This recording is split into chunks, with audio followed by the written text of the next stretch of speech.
Try that again. Hello, everybody. Welcome, welcome. How's it going? Hopefully you're doing well. We're going to wait a couple minutes for Yuck stream to start, but I can start some async runs before we go over Gen Con and roadmap and all that other good stuff. But we can get started on that. Music is a little loud in my ears, so I'm going to turn it down just a bit. Might not be too loud for you, but it's a little loud for me. So I'm going to turn it down on my end just a bit, and then y'all can let me know if it's too quiet for you or whatever. Okay. Welcome, welcome. Let's see. We're going to do an async run to get some time. And then we'll probably play some live lobbies today. We'll talk Gen Con. We'll talk roadmap. Do some gem giveaways. All sorts of stuff. Answer some questions probably. All right. Let's get into it with a couple async runs. My mouse is also like driving me nuts today. It is going so slow. I might actually just speed up my mouse rolling a little bit, which I normally don't do, but it's driving me nuts right now, so. All right, that's a little better. That should at least help a little bit, but we shall see. Okay, let's do an async run while we're getting started here. Witches 3, Chucky, Lightning Thief. All right, well, a great way to start this is that we've got Lightning Thief, which is an awesome captain and one that I've had a lot of fun with. Did I accidentally close the music? I totally accidentally closed the music, which I didn't mean to do, so hold on. My bad.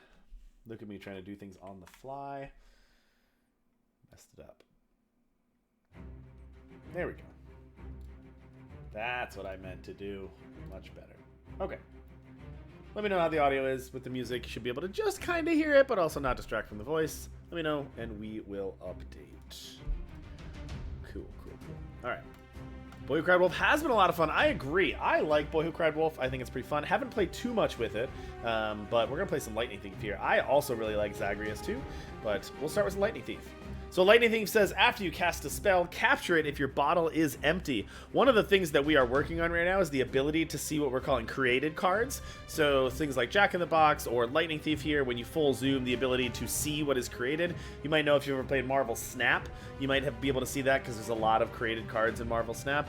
We don't have the ability to do that right now, but it will be coming shortly. That's one of the things we're working on. And hint, hint, wink, wink. That is something that's going to come up quite a bit in set 2. So we need that in order to have a fun set 2. We need to be able to see created cards. So that is something that we're working on. Lightning Thief obviously would show the bottle here, but we're going to take Lightning Thief here. We got the starter deck. I'm totally fine just running the starter deck here, although we are only one card away from getting Dragon Army here, the Dragon theme deck. And I do like dragons, so maybe I'll do that. Although this does have Genie and Mirror Mage. I don't know. I do like dragons, though. Actually, I like this deck for Lightning Thief. We'll start with this one, see how this goes. Actually, you know what? We're gonna. I don't do much deck editing. We're gonna edit this deck a little bit. There's some things I want to change out of this one.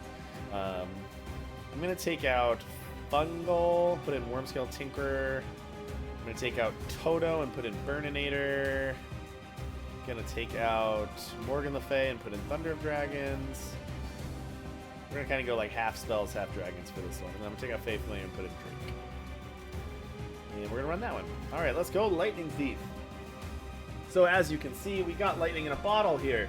That's our first treasure. It says, when you find another treasure, cast the spell and empty the bottle. So it's basically, you cast a spell, it gets trapped in the bottle. You find a treasure, you double that spell, and you get it. Ironcast Dragon is one of the best things to get with this. It is kind of a sweet wombo combo. I love doing it. It's not quite infinite, but it's pretty solid. So, again, what's up, Matumbo? How's it going? Thank you for streaming this weekend, by the way. Really appreciate that. That definitely helped. We put you up on the Gen Con big screen for a little bit. All right, nothing here particularly good for my Lightning Thief build, so we'll just take Daughter of Athena.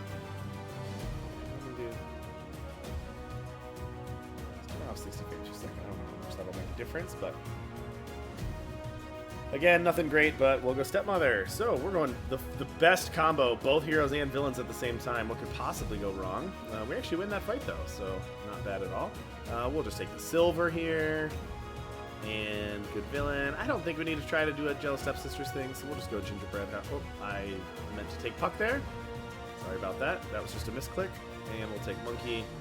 Normally I don't pass turn 2 egg, but I'm trying to do lightning in the bottle stuff, so we're not going to worry about that right now. Put monkey in slot 1 so we can take out a support like that. Gingerbread house pump stepmother. All right, we're going to crack a heart on this one, but that's okay. Not a big deal. I do like Karmic Chameleon and the Fates a lot. So there's almost kind of like 2 different ways to play Lightning Thief. One is that you can kind of go like, try to go hyper spells and cast as many spells as you can, get as many treasures as you can, and just try to get like value from getting double effects. Or you can go for like, try not to cast a lot of spells and try to like capture a TLK or something, or double or something really powerful and try to just get a bunch of those. Yeah, I don't really know. It kind of depends on the game goes, but right now I'm just going to take heroes when I have it. This is interesting. So Evil Stepmother will give me 2 treasures, which is very good. But I'm actually going to take Pumpkin Spice Latte first. I'm going to heal my Cracked Heart. I'm going to capture that in the bottle. So now we get a free bonus shop next time we get a treasure. So, which is going to be right here, which is kind of nice because we're going to do this. Trigger that. This is going to give us a bonus shop. We'll go Lucky Chest. Boom. Get us that Pumpkin Spice Latte again. Boom. Get a bonus shop. It's pretty good. We almost could meet in a tavern as well for another stored up bonus shop, which we could do, but I think Peter Pan is too good for that. So we'll silver here. Here I might do it though. I mean, Ahab is pretty good, but if we just want to get a Yamina Tavern, we'll store that up. What's up? Yuckmouth, thank you so much for the raid. Welcome everybody from Yuckmouth Stream. Welcome to our weekly dev stream. My name is Parney. I'm the executive producer of the game. I am one of the original founders of the game. Worked on Storybook Brawl with the team prior to this game, and really excited to bring it to you. If you don't know me, or if you haven't met me before, welcome. Doing dev stream today. We're trying out Lightning Thief, one of my favorite new captains. We just stored up a Meet in a Tavern, so we're basically going to get essentially a bonus shop here next time we get a treasure. We're going to talk a lot of dev things today too. So the plan for the stream, I'm going to do a quick async run here. We're going to play some games together. We're going to go over Gen Con, talk about how Gen Con went. I'm going to show you guys some pictures, kind of talk through it, pros, cons. We're going to talk about the new Steam release. Is all questions and answers you can carry over from Yuckstream? Probably. I mean, some of you may have already been on Yuckstream, so you probably already had questions and answers, although maybe my answers might be different. We'll see. I don't know. Answer questions, talk about that, talk about the Steam release, and we'll go over the roadmap too. Some of you may have already gone over the roadmap with Yuck, but we'll do it again. All right, now one thing I'm seeing here is that I do already have 3 slots buffed, and I think I want to plan for a Ship Shape Inspector, so I want to try to buff these back 2 slots here. We can do that because we have Hyena, and we can put Minotaur back here or Monkey back here. So we're going to take 1 turn off from ideal positioning to try to get Ship Shape Inspector, everything buffed. I'll actually take Jill Sunshine here because it's got a pretty decent support. I'm going to put it in the front row. Oh my goodness. Front row support. Don't blame me. But we are going to do that because of this. And then, yeah, we'll Katamari here to trigger that quest, which is going to give us this. And it's going to give us a bonus shop, which is nice. Yeah, Gemstone Garden's actually pretty good. I normally go with dragons, Dracula's Fangs, but I actually think Gemstone Garden with Hyena's not bad, so we might do that. Kind of funny if you sometimes you don't get to see some of the art on mobile, but if you see the zoomed in art here, this is those little toy fangs. If you didn't pick that up, like you see in like a Halloween costume shop, it's fun. Gemstone Gardens, there it is. That's going to give us a treasure, which is going to release the lightning in the bottle, which will give us a bonus spell. We captured You Meet in a Tavern last turn, which is going to give us a bonus shop. So we're going to cast that and get our Tink. Again, we don't want to put that in the back row yet, but it is pretty decent right now. So I think I'm going to put that over my Peter Pan. And then next turn, we've got 2 supports that we can flop. But we'll start with that. Probably going to lose this battle. It's a pretty big Jealous Stepsisters, but that's all right. Not super weird. Hopefully we just get a Cracked Heart here. We'll see. That should be fine. Crack that heart. Buff all our slots. Now we're good if we see a Ship Shape Inspector. Now we can move Tink back here, Sunshine back here. Now we do kind of want to keep Hyena if we can and Animals. We don't have to go force it, but it is nice with Gemstone Gardens. I don't think I want this, although Godmother at 1-3 is pretty decent, but I do kind of want to set up for treasures, so I'm going to take Gingerbread House here. This is a tough one. I do like getting Fate started. These are like good, but not amazing. Maybe Achilles is just better. But we're basically losing on a double slot buff here. We're basically losing on a plus 3, +2 slot buff here. So even at the start, this is already going to be a 7-5 on its own with the Hunger Hyena. So it's actually not that much better than Achilles. Let's take Fates here. Okay, so here we go. Here's our ship shape inspector. That's why we did what we did. Super excited about that. We also could capture a Lost in the Woods on the bottle, which is awesome. I would love to do that, but not for a rare treasure. So we're gonna take this. We'll put it over Minotaur probably. Get a nice treasure. Double Hunt I like a lot. And advice on it can't stop a tire board from attacking Phil. Yeah, if you did see in the roadmap, we are going to fix that bug of forcing only you, just you. It's not for everybody, Thunderball. Just make sure that your stuff stops always attacking Phil. I mean, it is on the roadmap, so it must be a thing. All right, Silver Shop turns golden is quite good with Lightning Thief. Spellbook Punch Card is also very good with Lightning Thief. Both of these are pretty solid with Lightning Thief. This is actually a pretty good treasure shop. I'm going to take Spellbook Punch Card, but I can see any of those. It's pretty good setup for those. Obviously, we're going to miss out on the slot buff for ship shape, but that's all right. Not a big deal. We're going to end up losing this one, go down to 2 hearts. Oh, well, not a big deal. Oh, that would have been nice to get that Navi there. I don't want to capture this in the bottle, but maybe we do, just to get our bonus shop of the Spellbook Punch card, and because these cards aren't really great for us. So, yeah, we're going to do it. These are better. 2 by Mice is actually pretty good, but do we want to get our free shop of a punch card value? Probably. Of course, I just misclicked there. I told you my mouse was being funny. Misclicked there. Sorry about that, folks. We'll go here. We'll go here now. Yeah, we'll just have to do that. Meant to get our free shop off of the lightning bolt. Have you ever had that where your mouse gets like jumpy, where it's like you drag it and it just like doesn't go where you say it's supposed to go?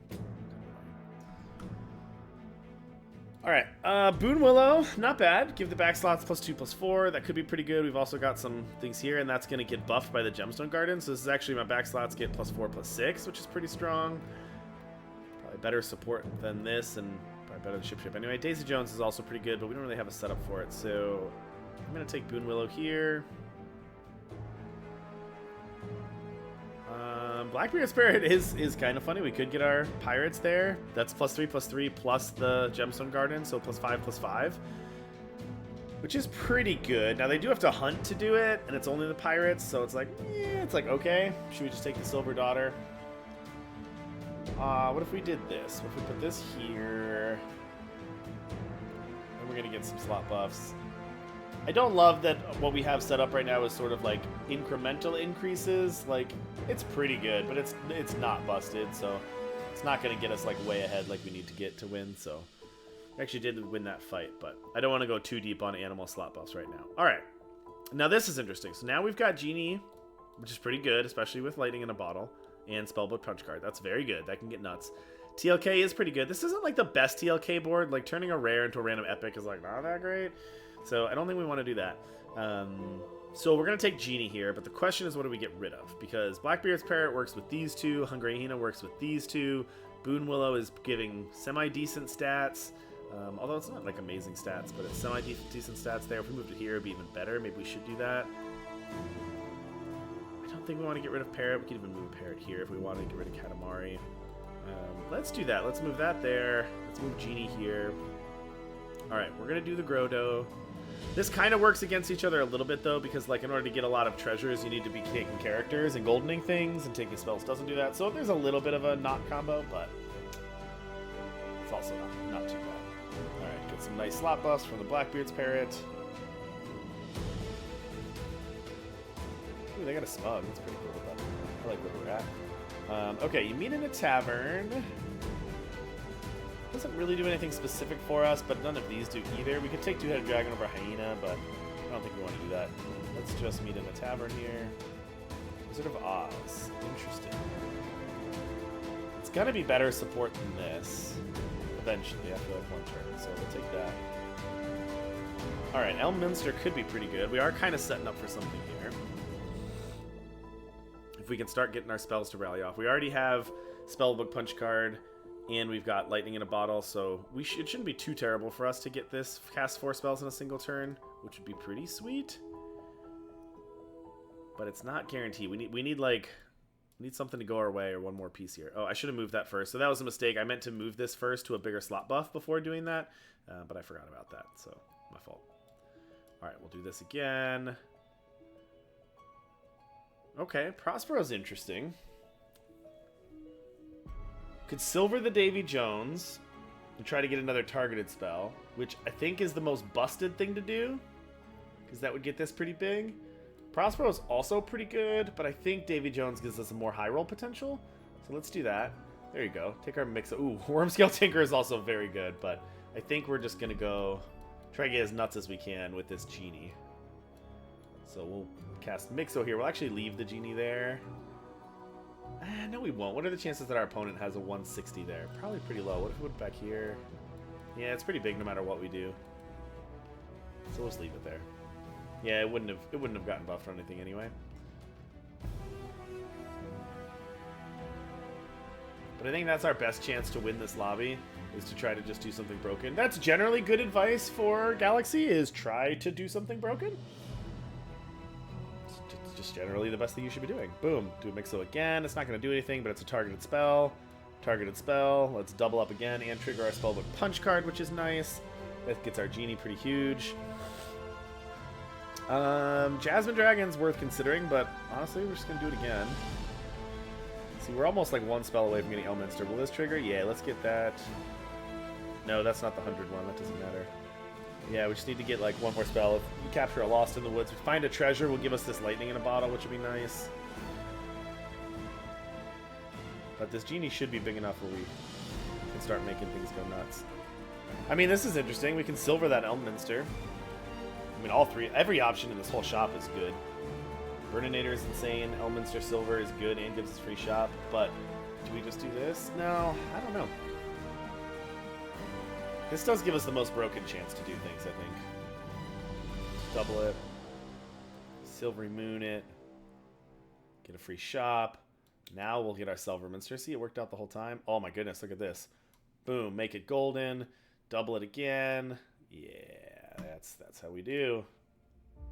That's going to be pretty good. Like I said, try to do the most broken things. We actually had a lot of shops where we could have done something good, but that was pretty great.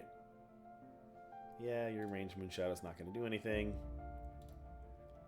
Yeah, it's fine. Let's take Root off here. Alright, ooh, double? Don't mind if I do.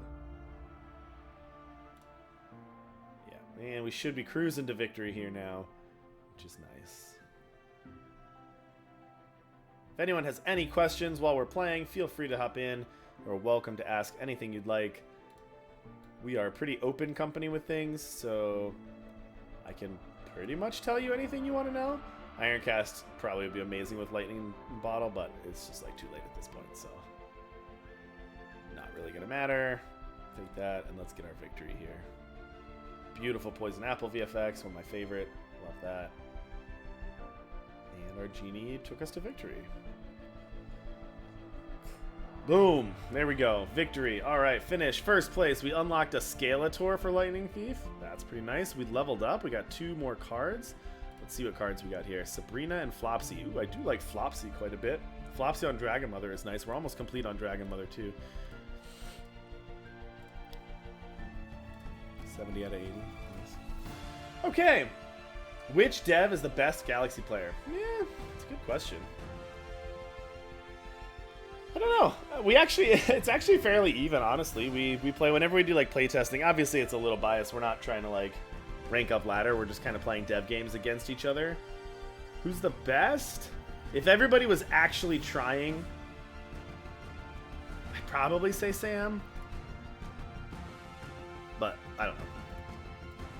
Okay, so let's see. So let's talk Gen Con a little bit.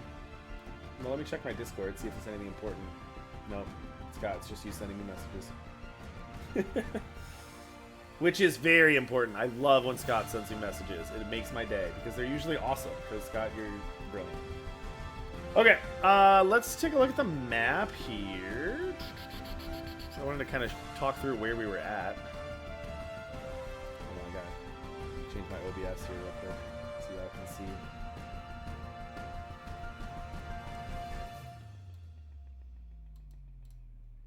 Actually, that works pretty well. We'll just do that. Okay, so this was the convention hall. Let's see if I can zoom out a little bit. For those of you who have not been to Gen Con, because this is a giant Indiana Convention Center right downtown. It's pretty awesome. It's massive. course, there's like 100,000 people there, so it has to be massive. It's broken up into a couple different sections. It's not actually these two. The where's the stadium? Stadium's up here. So Lucas Oil Stadium, this is where the Indianapolis Colts play. That actually was also part of Gen Con. So there's like an underground tunnel here, and then all on the field is actually Gen Con stuff too. This was mostly Magic tournaments. A lot of the Magic area was here, so that was like event space where you could play games and stuff. Here in sort of the main hall, this big sort of trapezoidal shape sort of, this is where all of the booths are. So this is where you can go to check out everybody demoing their new games. This is where you see the authors. This is where you can go buy board games. You can kind of test out the board games, talk to the exhibitors. That's this big hall here.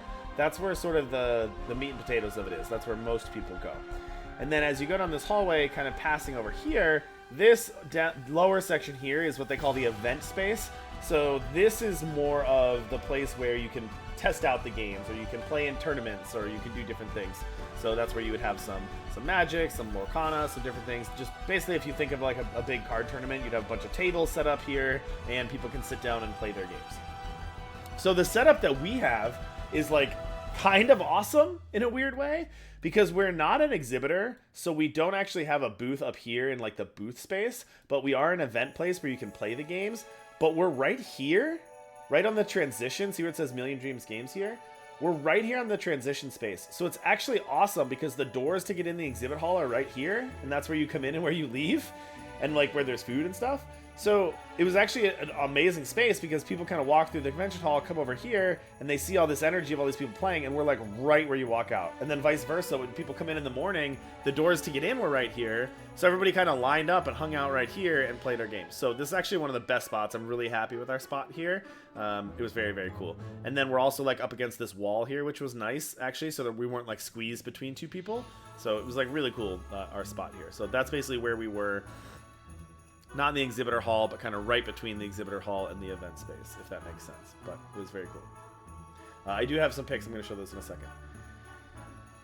Yeah, favorite reaction and thought. So there's a bunch of stories. That's a great question. So I'll tell some different stories, but my favorite one was there's this thing at Gen Con called the First Exposure Playtest Hall. And what that is for, the acronym is FEF. But what that is for is basically for new games who are still in like kind of very early development mode to kind of test out their pen and paper version of their game and get feedback from people who want to just give them game design feedback. So last year we did that, and that's like over here on the map. It's like one of these random, there it is, it's down in this room. And last year we did that, and we had sort of the early stage version of the game, and we demoed it to a couple people and got some feedback. And there was this one family that we demoed to. It had like two kind of teenage kids, a mom and a dad, and they were sitting at our table. We kind of taught them the game. They had lots of feedback, but they were like not really like hardcore gamers, and they like definitely weren't card gamers. And so at first they were kind of hesitant to it. They were like, yeah, we don't, yeah, I can turn the music down. It's hard for me to tell how loud it is. All right, there you go. That should be better. So these folks were like not hardcore card gamers. So they gave us some feedback, and they were like, yeah, we really liked this, and we kind of got them into it. And once they sort of saw how the game was played, they were like, oh yeah, this is pretty fun. This is pretty fun. We could see this. And this was last year. And so we finished, we did our thing. The next day on Sunday, they came back last year, and they were like, hey, you showed us that game yesterday. We actually downloaded it. We really liked it. You know, we all the feedback we gave, we played it together as a family. And it was really cool that they came back and said hi the next day. Well, this year, fast forward a year, Thursday morning, 9 a.m., when the doors open, the first people that come up to the booth is this family that we demoed at the FEF space last year. And they come right up to the booth. The whole family's there. They're so excited. And they're like, we've been playing it for a year. We bought the Battle Pass a couple months. We love all the changes you guys did. And we came to Gen Con, and the first thing on our to-do list was to come say hi to you and tell us how much we love Galaxy. So that was pretty cool that they went from like this family that wasn't card gamers to giving us feedback, to teaching them how to play the game, to coming back the next day, to coming back a year later and telling us how much they love the game and we're playing it. So it was really, really cool. And yeah, it was definitely an awe moment, and it was like, yeah, that feels sweet. That's pretty cool that people do that. So it was a great moment. Okay, let me get some pictures here as well.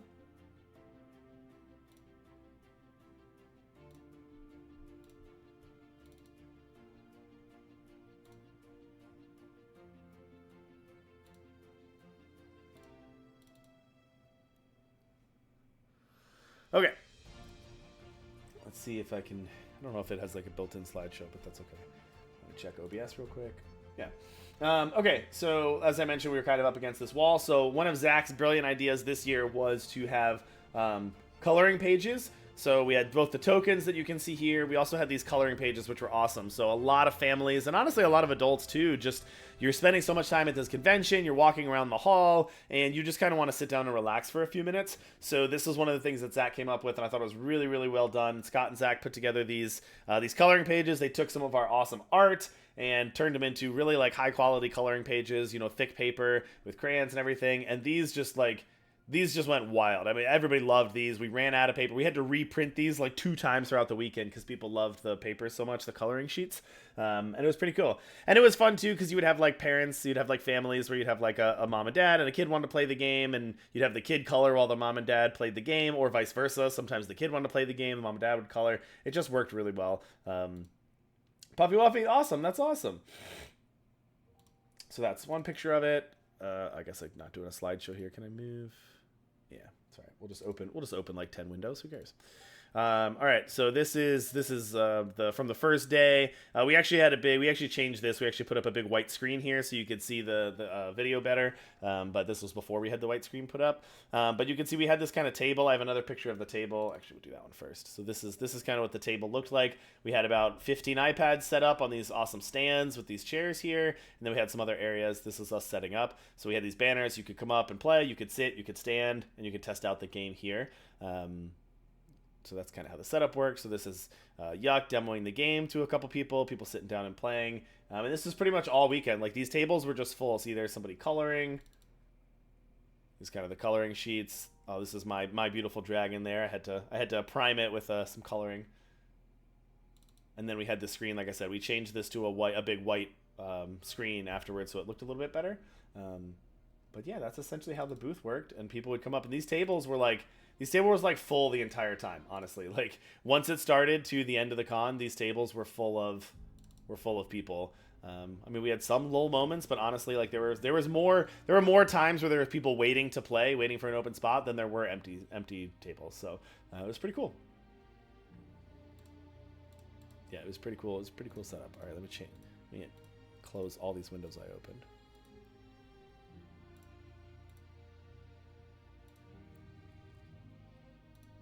All right. Should we play another game? Why am I so zoomed in like that? Oh, because it's my display capture. There you go.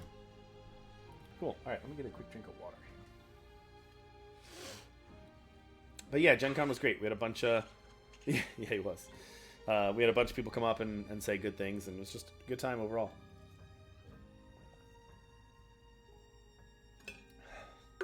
Do a live lobby? We could do a live lobby. I don't know if we had enough people, but... we could do a live lobby.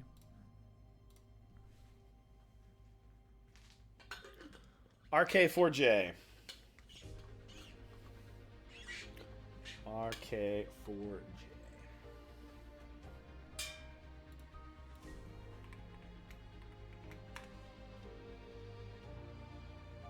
We'll also do a little, we could do a little giveaway. Is there an easy way to... I don't have anything like set up for the giveaway though. That's the only thing. How about this? If you want to be in a drawing for 500 gems, just post something in the chat right now. Post something in the chat. We'll do a giveaway before we start this live lobby. There you go. We got one person.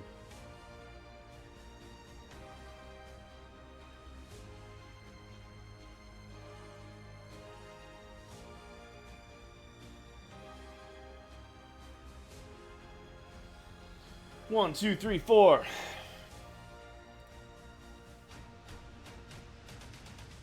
And then I'm going to do is I'm just going to pick a random number. I'm going to send that person 500 gems. Mr. Page last week had a good one where he had these marble games and this game and that game to give out these codes, and it's cool, but I don't have anything like that set up. So I have the ability to generate a random number on my phone, which is almost quite as fancy as playing a marble game.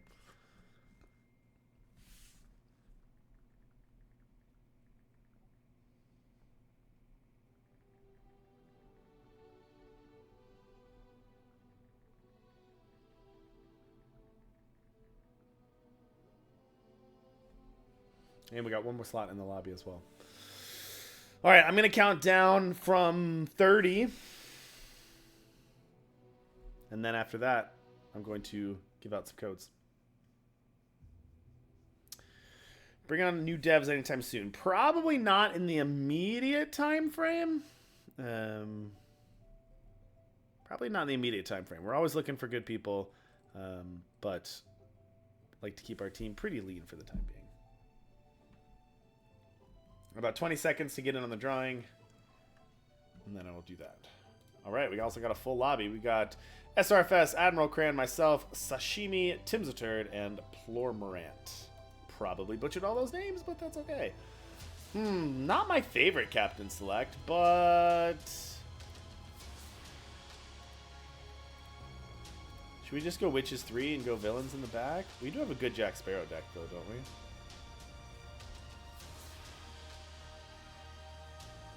Yeah, we got a pretty good Jack Sparrow deck. Although in live lobbies, it's probably a lot worse. But...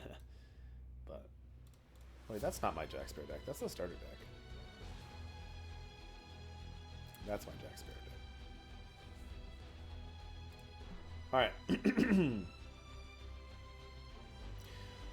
Alright, so we're going to go 1, 2, 3, 4, 5 people. So, Sushes, you are 1. Zeta, you are 2. Tim's a Turd, you are 3. Paste, you are 4. Puffy Wuffy, you are 5. Pick a random number between 1 and 5. It is 1, so Sushes, you are going to be the victor of 500 gems. I will send those to you in just a minute after we play here. Congratulations! Do you want to donate them to number 2? Because you did win.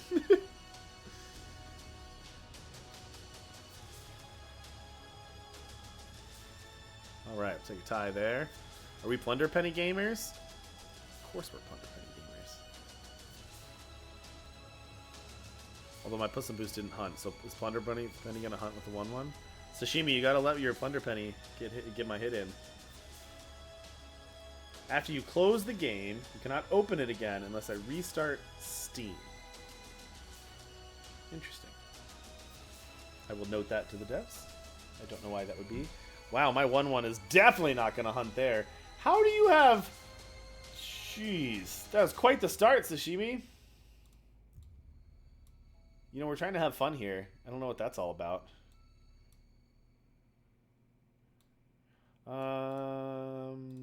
Interesting. I do usually like this. Alright, we're going to move some things around here.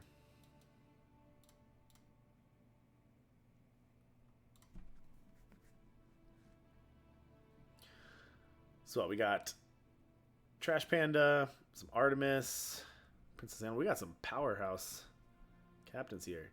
Guys, cool it.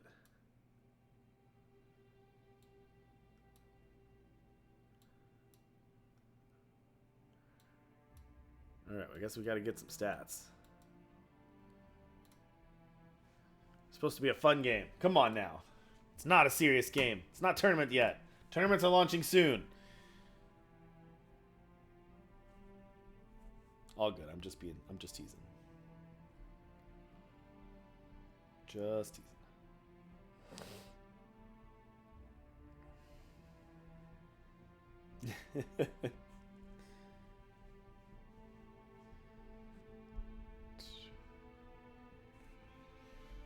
Goodness. Alright. Well, I told you I just wanted to do async lobbies. We're dead on turn 4. So, yeah, fun. Good job. Good luck, guys. We're going to do an async lobby while you guys still have... Go finish your lobby. Alright, Dragon Mother it is. Let's play some Dragon Mother.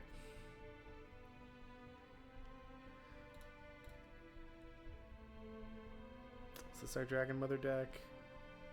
I don't like Beanie Baby in there. Should have something better than Beanie Baby.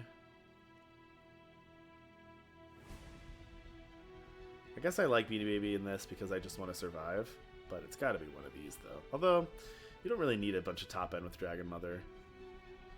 You just need to survive early. Maybe we'll do Beanie Baby. Alright, I'm just going to take stats early on.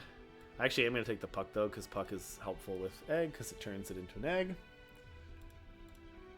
Just got to survive a couple turns. I'm actually going to do this.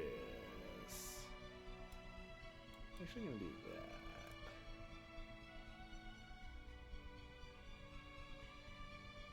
Boom. All right. Sure, we'll take Santa. Why not? Not really looking for any synergies here. Yeah, Zeta, you were number 2.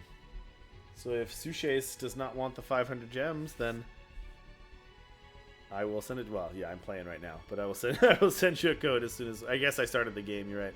Should have done it before I started. I'll send them to you after this game. Actually, I can do it now. Just a sec.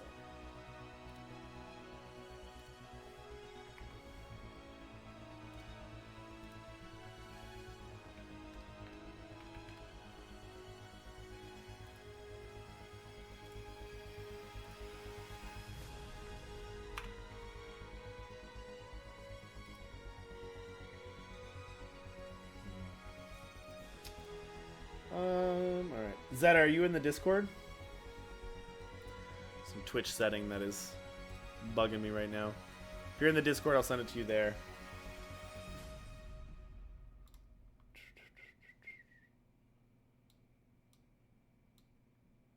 To do a 2-factor authentication, you have to do this 2-factor authentication, but this is our company account that multiple people log into, so the 2FA is a little annoying sometimes, which is why we don't have it set up right now.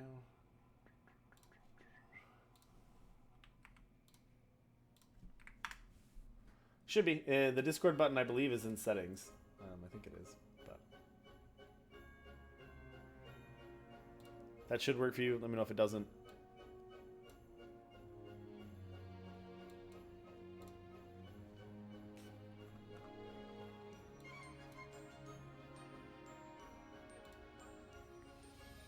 Oh, brutal. That's alright, we get our egg. And our egg is G-Man. Not bad. Not the worst, although probably a great TLK target.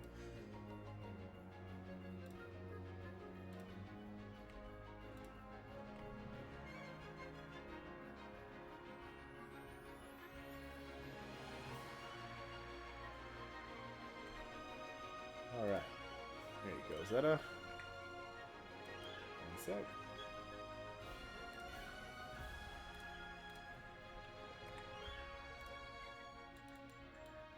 You. Alright, just sent you a DM on Discord. You should have that now. If you do not, let me know. But yeah, congratulations.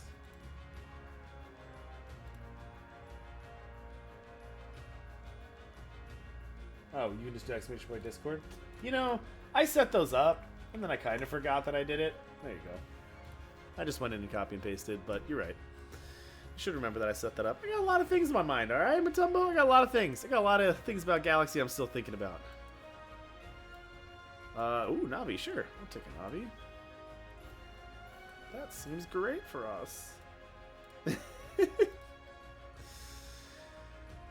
Gotta get our tournament system off the ground, man. That's what I'm thinking about right now. I'm gonna start scripting that up, do some test runs of it. If any of you played SBB tournaments, I won't say they're the same. They're going to be different. But if you enjoyed the vibe of the SBB tournaments, then you will enjoy the vibe of these. White Falcon, my official title is the executive producer. The way that I describe, I'm one of the original founders as well with Matt Place. The way that I would describe my role is that I sort of am the one who sees the picture of the puzzle and makes sure all the pieces fall into place the right way. So I'm sort of constantly talking to the art team and all of the artists and helping communicate what our vision is supposed to be and making sure the art follows our path. I'm talking with the engineers to make sure the engineers understand how the art works with the code and making sure that gets represented the right way and the frame breaks. I'm talking with the design team, Sam and Matt, making sure the designs that they're coming up with fit the theme of the set well and make sure it plays well. We're talking to marketing to make sure that the art vision and the engineering vision and code and things work with the marketing team to make sure that we can put on a good show at Gen Con, making sure that we have all of those pieces for Steam. So for a couple weeks ago, my biggest task was basically, we have this Steam launch coming up. So in order to do that, we need to have all of the art in and make sure we clean all that up. But we also need to have the correct card file in there, but we also need to have support for Steam in there, but we also need to have all of the stuff created for the Steam store, and we need to have the streamers who are waiting on Steam communicated and have a test client. So basically working with 7 different teams and making sure that all of those pieces come at the same time and work together with each other and get executed on a plan, if that makes sense. So there's a lot going on in my brain at any time. It's a lot, but that's basically my role, and I feel like that's the skill set I bring to the team, is my ability to see all of that very clearly and be able to pull those pieces together and help where needed to make sure that the resources go to the right places and the right teams. What of the new tribes in Set 2 are the most exciting for you? Well, some of the previews for Set 2 have already come out, and so there's really one obvious answer to this question. If any of you know anything about Set 2, or if you've seen any of the art for Set 2, or any of the marketing for Set 2, it's pretty obvious what my favorite tribe is, or my favorite type is, and the answer to that is Candy. So things with the Candy type are extremely fun. So fun, in fact, that we had a meeting where I told the team I was worried about how fun Set 2 was, because is it too fun to the point where all you want to do is just play Set 2 all the time and nothing else? But yes, the Candy type is going to be my favorite, and it is very, very fun. Our audio effects music coming to the game. Yeah, so we're going to go over the roadmap here in a second. Right after this game is over, I'll go over the roadmap. Yes, they are coming soon. That is something we're working on. It's probably going to come in 2 phases, so I can explain why, but basically probably the first thing we're going to do is put some music into the game here while you're playing, and that'll be sort of a quick thing that we're going to do, and then after that we're going to do sort of a full audio pass and make sure that the sounds and the sound effects and the music and the menu music kind of all work together. Set 1 and Set 2 will be separate in a way. Yes and no. You will play the cards together. You'll play Set 1 and Set 2 together, but you will collect them a little bit differently, and they will work together a little bit differently. And yeah, it's a complicated answer, but kind of.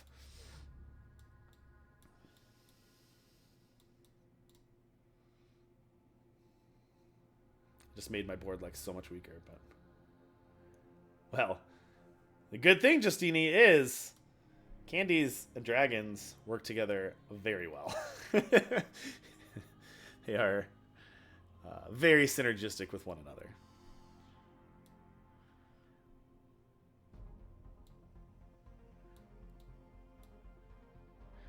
Yeah, we would have candy dragons as well. There are definitely candy dragons. At least one candy dragon. I think there's a couple. But candy and dragons are very synergistic, which is nice. I do love going dragons in Set 2. I'll tell you that. Redirth, there you are in a lobby with 5 other people. So you start the game, 6 people, you and 5 humans. We pair you up with 5 humans who have finished their runs, kind of like Ghosts in Mario Kart. It sounds like you already know that. You're saying if the game goes long. There's a little bit of logic to that. If the game is long, it depends. Certain things that stop scaling on kind of normal stuff, but certain effects that we have, I wouldn't say it's perfectly clean. Some effects that we have do continue if it's just the way it's coded. Some effects will continue and will keep going, but generally no. Generally they don't really scale as they would in a normal lobby right now, but that is something we're working on and want to do better of. Yeah. I'm not paying any attention to this run, by the way. I'm probably getting crushed. Burninator? I don't want to get rid of the Scarecrow yet. Might have to. Got one more turn with the Scarecrow. What is a question you wish more people asked you about the game? That is a hard question to answer. What is a question that I wish more people asked? Wormscale Tinker is great, but not on this. I gotta think about that one. I don't know off the top of my head. Oof. Man, these are pretty good. Double treasure hoard for everybody. Or do we get all 3 of these? Yeah, but which one do we want to be doubled? Probably boots. And then we'll take these 2 normally. Ironcast. Oh yeah, we'll Midas Touch Ironcast, sure. Gonna get rid of the Scarecrow at some point, but...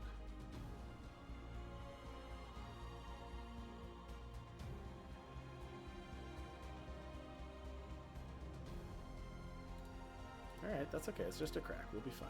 Yeah, none of these are very good. That stinks. You want to take that? Probably not. I guess it's better than... that there. Let's take a silver. I'd rather take a gold if we have it. You know, Tinkerer really is good, but, like, not with this. It's like... This is, like, the worst Tinkerer treasure set you could have. Alright, that's fine. We'll do that. Alright, that's actually a great random one to find. We are down. Like, we are definitely at a disadvantage right now.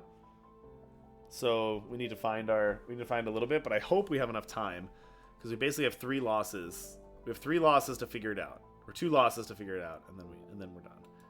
So we got one more game here. Nothing really there for us. We could stroke here, but it doesn't really. I don't think we need to try to win 1. I think we need to try to get our board big enough where we can pass them. So let's double here. Yeah, we didn't really get it that turn. Did shrink T. We need like one more. Alright, attack G-Man. No, you attacked the wrong place. Alright, I think we're going to be outmatched on stats, though. We didn't really get what we needed, so we need to scam. We need to find scam quick, or we're going to lose to this one. Mixo's pretty good. Do we remember if their Herc was in slot 1 or slot 2? I feel like it wasn't in slot 1. Was it in slot 2? Anybody know? I think it was in slot 2. We're going to Mixo slot 2. We'll Eureka. This is interesting. Actually, this is really interesting. So we can Silver Navi to try to get an extra bite at a heart, because maybe we can find it in a gold, but that's kind of a low percentage chance. We can TLK Burninator or Oberon.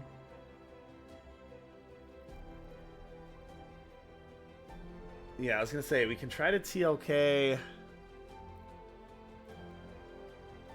We can try to TLK to try to get a secret rare, which is pretty good. Mephisto is also very good. But I think it's too slow at this point. Like, I don't think Mephisto has enough time. I think we got to TLK Oberon and try to hit something big. Could also TLK Burninator, because this is giving stats here. I guess this stat doesn't matter, but it'll help this. Let's TLK Oberon. Okay.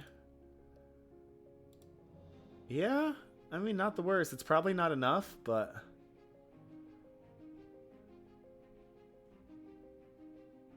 Yeah, that's going to do it, though. We needed the Herc to hit the G-Man. If the Herc hit the G-Man, we would have actually had a shot there, but...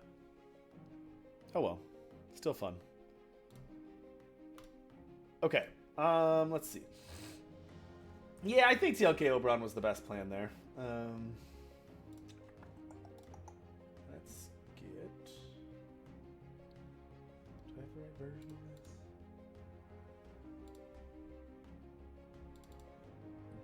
Yeah. Alright, let's go with...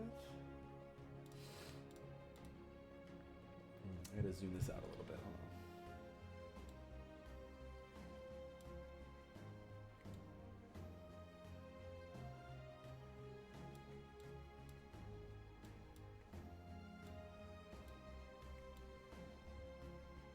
Yeah, on the fly editing.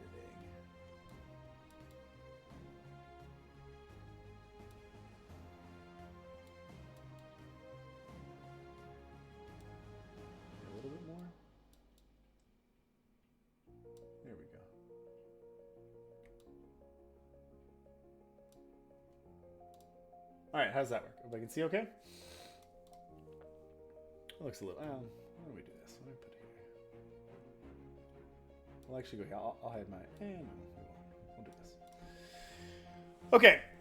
So yeah, so let's go through this. I'll answer questions too about the roadmap as we go through this. But yeah, so basically, if anybody didn't read the article that I wrote on the website,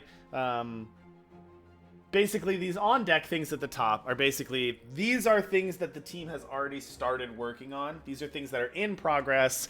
Not all of them are quite finished yet, but it's basically, these are things that we already knew we wanted to do. They were already in progress before the Steam launch. We're working on them, and they will be launched soon, right? And there's a specific reason we didn't put dates and times on this, right? Is because then as soon as you put a date, you say, oh, October 1st, that's our best guess, and then hey, it's earlier, then we change priorities, and we're like, actually, you know what, we're going to put the cosmetic switcher first, then it all gets screwed up. So we're not going to put dates and times on this just to, we don't want to overpromise anything, but basically what I can promise is that everything in the on deck we've already started working on. We've already started coding. So everything in there is going to happen in the on deck. It's really just a matter of like time and order of it happening, but everything in the on deck is going to happen. So just reading left to right, although again, this is not necessarily this order, but just reading left to right is performance stability fixes. We already pushed a patch this morning, hitting one of the launch bugs, one of the tutorial bugs. So we already fixed that. So hopefully that's a little bit easier for everybody. But we'll continue to do that. There's a couple other little things we want to push to make things a little quicker, a little bit better performance. This isn't like a major pass, but it's just get rid of some of the major bugs that are plaguing people right now and move on. And that's in addition to just kind of our normal. We always do little bug passes, but in addition to that. Monthly tournaments, that's a big one. So like I said, that's something people have been asking for a long time. That's something that we have a lot of experience in, doing it at previous companies, and then we did it at SBB, and it was really, really good there. We had a similar model in mind for this. I could talk a little bit about that. We don't have it published yet, but essentially we'll have a system of monthly tournaments that you can qualify for. Primarily by hitting legend rank, although there's a couple wrinkles in that too, but essentially if you hit legend rank, you'll qualify for the monthly tournament, which will be for the following month. So let's say we kick this off in October, then you would hit legend in September. Whoever hit legendary in September would qualify for the monthly championship in October. They would be on a set weekend, so let's just say for argument's sake it was the third weekend in October. Everybody who hit legendary in September would qualify for the October monthly. You would play in that October monthly. It will be async, right? So we'll be asynchronous, which is a little bit different for the monthlies. So we have a special design in mind for what the async tournament system will look like, but you'll have an async run for the monthlies. And then based on how you finish in the monthlies, you will qualify for the seasonal. So the seasonal will be once a quarter. So that will be every 3 times. So you basically have 3 monthlies that you can play in to try to qualify for the seasonal. And then the seasonal championships will happen 4 times a year, every 3 months. And the seasonal championships will probably be some mix of a little bit of async and a little bit of live as well. And our plan for that is that for the for basically the day 2 or the end of the seasonal tournaments will be live lobbies that we will live stream. We'll have coverage of. We'll have big prizes for that, and that will be sort of the seasonal championships. At which point we will get the world championship, and then based on how you do in the 4 seasonals, some people will be qualified for the world championship, which we will host probably end of next year.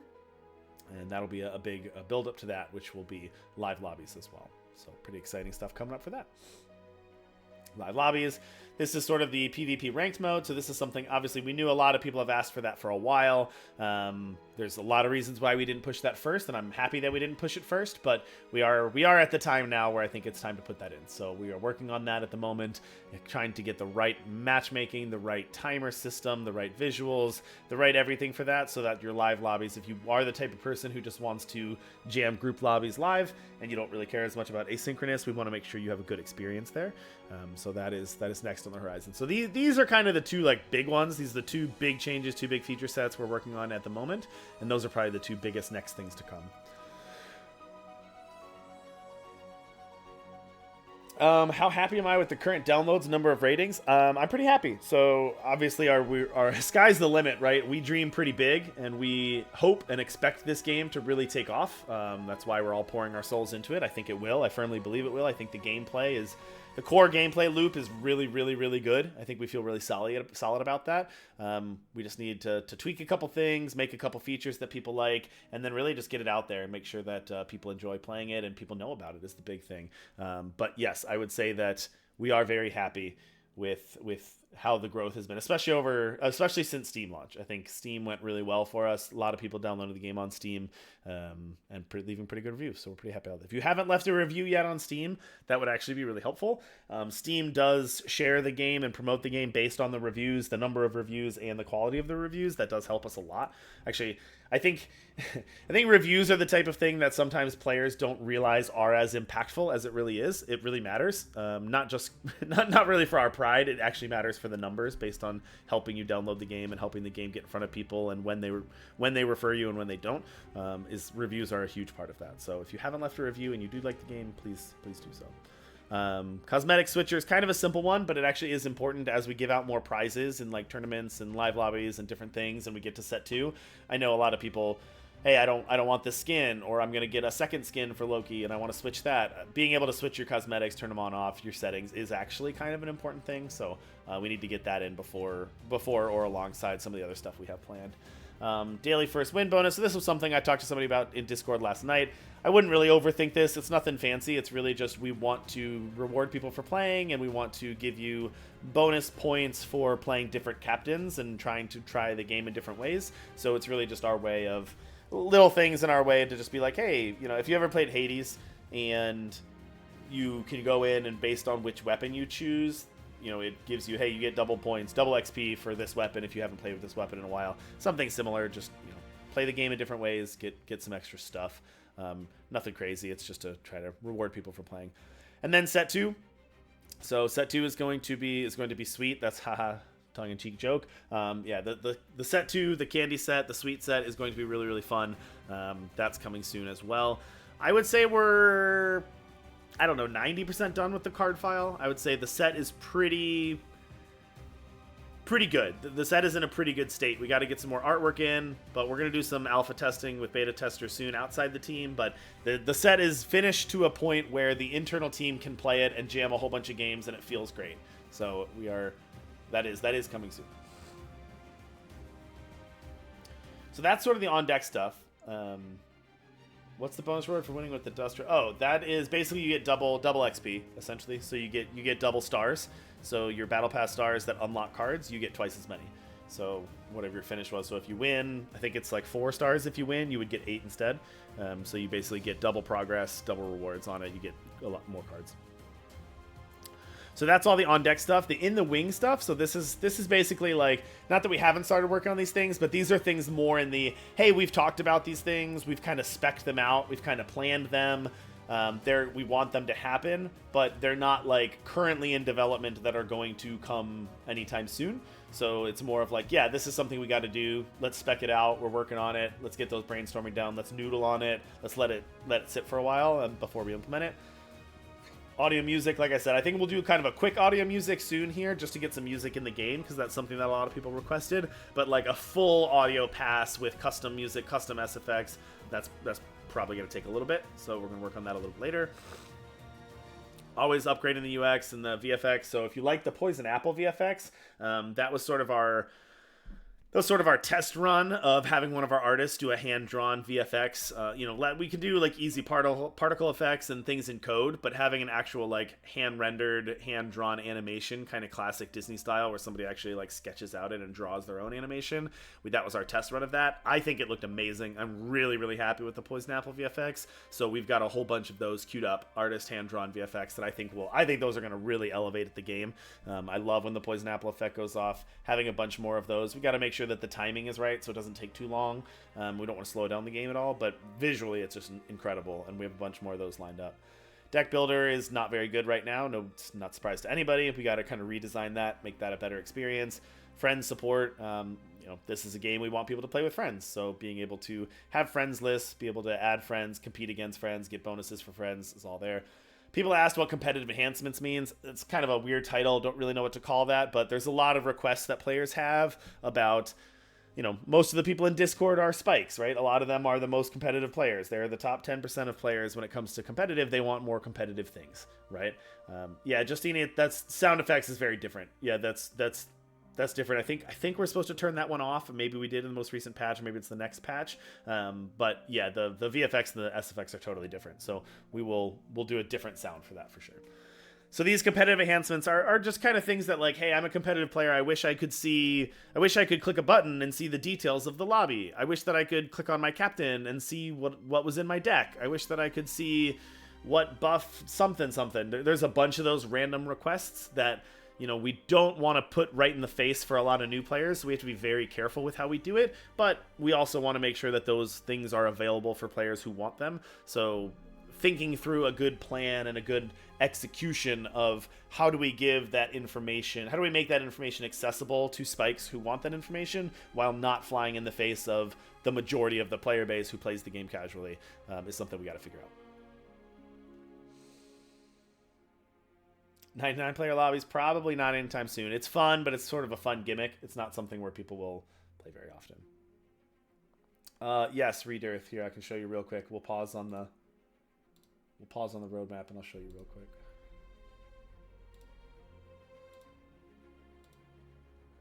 So if you look at your thing here, if you look at Aladdin, he's got this little filigree at the bottom.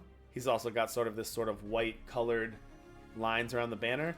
If you look at Baby Dragon does not. So anything that is in the shared pool does not have any filigree and does not have the little banner. And anything that is a collectible that you can collect or unlock in your deck has the filigree and the lines on it. So you can see Aladdin, Beanie Baby, Busted Bot are all collectibles. Baby Dragon, Despicable Me are not. They're a shared pool. Make sense? And yes, that is intentional. And then set 3 release. So set 3, obviously not as far along as set 2. Why would it be? That doesn't make sense. But we have started on set 3. We know the theme. We know sort of the major mechanics there. But it's very, very early in the card design of that. So we have not done much playtesting of set 3. It's sort of in let's design some cards, design some mechanics mode. So we've got sort of the base lined up for set 3, but it's going to be a little while until we launch that. And then on the horizon. So on the horizon are things that, yeah, we'll do this eventually. We're going to get here, but not really working on at the moment. So official launch. I mean, we almost didn't put this one because, like, what does official launch on all platforms mean? But essentially that is all of these things, all the things above this we feel need to really be in before we can call ourselves officially launched and hit the Steam button that says we're launched and take beta tag off of everything. So we want to get these things in first, but then we'll launch there, and then keep the door open for other platforms. This game would be really fun on a Steam Deck or a Switch or on PlayStation. So that is something we are considering. Additional cosmetics, quarterly set releases, those are things we're just gonna kind of ongoing be doing. Obviously, at some point, we need to remove the cheat code that says everybody you should always attack into an enemy's fill. I mean, that's just self-explanatory. Save and come back support. This one, I think, surprises some people, but we wanted to have it on here. The ability to quit your match mid-game or switch to a different app and then come back to it without losing your place is actually extremely complicated. It's not really up to us for the most part. If you switch to a different app, your phone it takes priority, so your phone can control what memory it saves and what memory it doesn't. So even if you were to switch to an app and we told the phone, hey, please hold on to my place in this game, please don't let it go, your phone could just be like, meh, we need the memory, see ya, let go of that memory. So we can't tell the phone what to do, we can't hijack the phone there. So what we basically have to do is what Slay the Spire does, which is essentially constantly be saving to the server every time you make a decision, and then when you come back to it, when you find a new connection, reconnect, reload from the server, reload that information, which is very doable, but it's not a 5-second fix. That is a major undertaking. We have to redo a lot of how all the lobby works, how the game engine works, how the server state works, so that's not a quick thing. So we'd like to get to that eventually, but it's not an immediate change. And then achievements, player quests, those are really fun, especially on more console games and PC games. It's just fun to have that kind of stuff. We will do some of that as well. We've talked about what we want to do, but it's not that's more of a long-term retention level to give some more bonus things as much as it is actually having the core game work. So obviously we want to make the core game great before we worry about stuff like that. But there it is. Any questions about the roadmap? Anything else?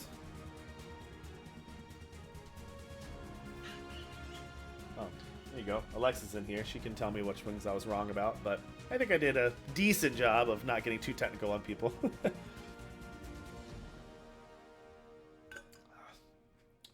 Red Earth, yes, you should be able to. If you go into your account, I believe, Alexa can correct me if I'm wrong, but I think if you click the settings button on your phone and then account, I think you should be able to link your Steam from there. I think on my phone it says link Steam, but it says link Steam. All right. Good there. All right. Let's play another async game. I mean, we can do another live lobby. That last one was a little quick, but we can do another live lobby here. Oops. Wrong button. All right, live lobby. Here we go. VT6P. VT6P. How will sets be implemented? Be added to the card rotations? A little bit of an open question. I mean, we kind of know how we're going to do set 2. Like I said, it's a little bit yes and no. Yes, we are going to. You will draft set 2 alongside set 1 at some point with set 3 and set 4. Obviously, that's going to be too much. We'll do some rotation, some sort of adjustment to the shared pool. We don't have details fully ready to publish on that, but we do have lots of good ideas we're excited about for that. But yes and no. You will play them together. You will also not play them fully together. So more information will come on that when we're locked in and ready to post that. But for the most part, set 2 will be similar to set 1. You'll basically just play set 1 and set 2 together for the most part. But you'll also collect your set 2 cards a little bit differently. But essentially the same. One more slot. VT6P.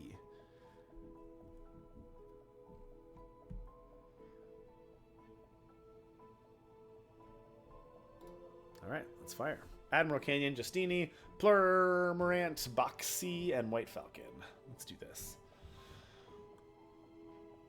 So, do we take the best, the highest win rate captain? Or do we take the most fun captain?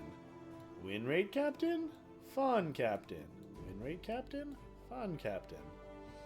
I mean, we're probably just going to get smashed because it's a live lobby, but, like, come on. Can't pass Skip. Skip's too fun.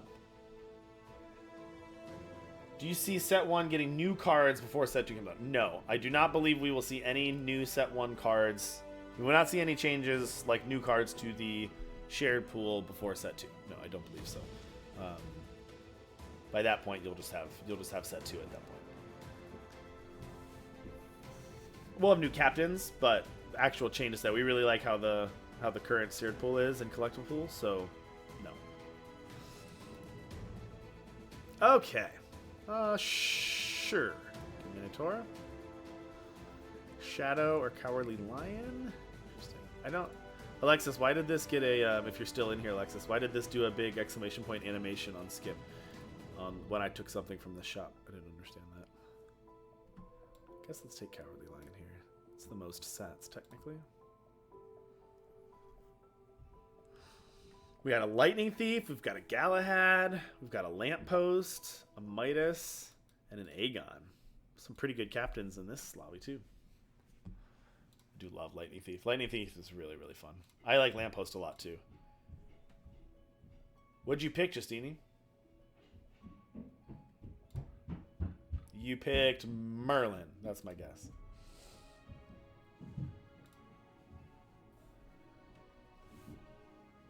Can I get it in the first? Oh, so close to getting it turn 1. All right, we'll take the Ace of Hearts. Do we go all the way to Prince Charming? Probably not. That's too risky for my blood. Here, all right, that's a little bit better.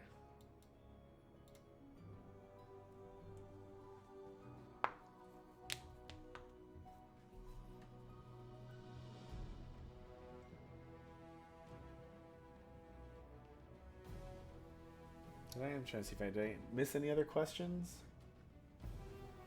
Style Katarn, thank you for reviewing Steam. We appreciate it. It means a lot.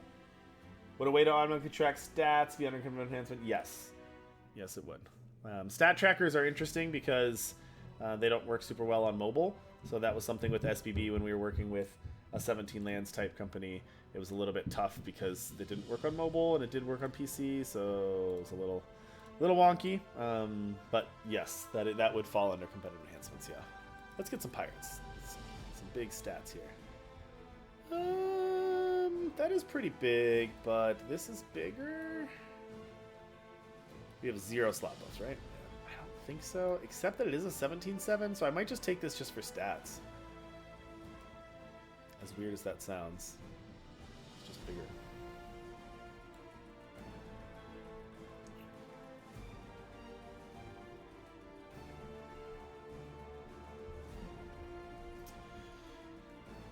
I guess I have an answer to that earlier question. It's not a great answer, but someone asked, yeah, White Falcon, you said, what is a question you wish more people asked you about the game? So this is probably not a great answer to it, but something I don't think people either ask enough or... Oh, that was a brutal full heart damage there. Wow. Getting it close and then hitting a golden Santa Claus. That was tough. I guess the answer to that question, what do I wish people asked more, is there are a lot of people who have played Storybook Brawl and they either just assume things about this game or they make complaints about this game, or they just say things about the game that they don't necessarily think or realize that we made specific design decisions around. And we designed this game, Galaxy, with a very specific purpose and intent in mind. And I think people aren't inquisitive enough about why we made those changes, to the point where, like, some players will see this and say, oh, it's a dumbed down Storybook Brawl, or oh, it's this, but you didn't have this from Storybook Brawl. And it's like, if we had a reset button, like if everything with Storybook Brawl didn't go down the way it did, and we just got to do a reroll and do Storybook Brawl over again for free, we would have done a lot of these things. Like, we would have made closer to Galaxy than made Storybook Brawl again. So it's not that, like, it's not that this was, oh, we couldn't do SBB, we can't do these things, so we have to make Galaxy instead. It was more of like, well, we get to go back to the beginning and we get to say, what did we do wrong on SBB? And what can we do better this time? And what did we learn from all that? And what were the lessons? And what what didn't work the way we meant it to? So this game has a lot of those improvements. So not everybody agrees, and that's totally fine. But to me, it's like, to me, this game is better than Storybook Brawl. I play this game more than I ever would have played SBB because of some of those changes, personally. And I think it's better because of those changes. And I think, I guess, the answer to your question is, like, that's the question I would want to be asked more. It'd be like, why did you eliminate gold? Well, I can explain why we eliminated gold, right? Rerolling in gold was a situation where when we would demo the game to players and we would try to get new people to play SBB, they felt anxious and confused and had a bad experience when they had gold left over. And they didn't want to take anything, and they saw that they had this resource of 5 gold remaining and said, I don't want to spend it anymore. I'm happy with my team. You're forcing me to spend this, and I can't keep it. This is causing me anxiety. I don't like this. I don't want to do this. So what I'm going to do is I'm either going to start my turn without spending it, or I'm just going to hit the reroll button 5 times, click, click, click, click, click, and not take anything because I feel like I have to, because I feel like I'm dumb for not doing it. And you're making people... We're making the player feel like they're making a mistake. And that's a really bad loop that we got into with SBB. So the answer to, yeah, oh, well, it doesn't have gold like SBB does. And it's like, well, yeah, that's intentional. Because using your shop as a resource and encouraging you to, yeah, take something new, try something different. You got to take this and take this, pick, battle, pick, battle. You never have to do this reroll thing, was to me a great improvement on it. Similar with the reroll button. And actually in this game, you do get rerolls. So that's something that we talk about a lot, is like, oh, well, I don't have a reroll button. You do. It's called silvers. You earn them. You earn rerolls by playing the game. I don't think people necessarily think about that or connect the dots there. Like, we give you a reroll button. You just have to earn it as you play. So as you go through the game, you get more rerolls because you take more cards and you get more silvers and you get more free rerolls. So over the course of a random game, you do hit the reroll button 7 times. It's just you have to earn it and be smart about it as you get it, and it feels more natural instead of a button. slot buffs are great too. So slot buffs we did not have in SBB, and one of the reasons we had slot buffs, some of you already may know those, it was really fun how we actually started it, but the original idea for slot buffs was we never want you to penalize you for taking new things from the shop, right? And that was what some other games do, is you're selling. So a big negative of other games, you know, if you look at things like the Bazaar or SBB or some of the other Hearthstone Battlegrounds, things like that, selling stuff for money is not a good experience. Like, you do it just because some of the original auto battlers, that's what they did, but taking something that you invested resources in and then having to throw it away for cheap money back is not a fun gameplay moment. It's a necessary gameplay moment to get your resources back, but it's not fun. You don't like doing that. So by adding slot buffs, what we enabled to do is, like, you don't really have to do that. You can take early cards, they give you value, and that value sticks around. You can buff your Smee, you can buff your Smee, you can buff your Baby Dragon, and then when a later card comes on, we can make it a 4/4, and you can feel good about replacing it because now you still keep those slots, and you don't have to worry about selling it. You can keep those buffs later on. And once we introduced that idea of keep the buffs on the board, keep the slot buffs on the board, it made the game just like super fun. It was one of those things where it was like a light bulb moment. Once we came up with that and we said, hey, let's implement that and let's test it with that, it was like, oh yeah, this is dynamite. This is really, really fun to play the game this way. And we knew it right off the bat that that was going to be a winner. And it's one of the few things, or it's one of the first things that we did that stuck around all the way till now, like from the very beginning, because it's so fun. Anyway, so those are just a couple examples, but I guess to answer your question, yeah, that's where I think if I could say somebody could ask me more questions, it's I wish people were more inquisitive about, like, you made differences between Battlegrounds and SBB and Bazaar are different than this. Why did you make those choices? And I think if people thought about that and thought, like, oh, what are the design reasons behind this? There's some really interesting answers. So, I don't know. Hopefully that answers the question a little bit.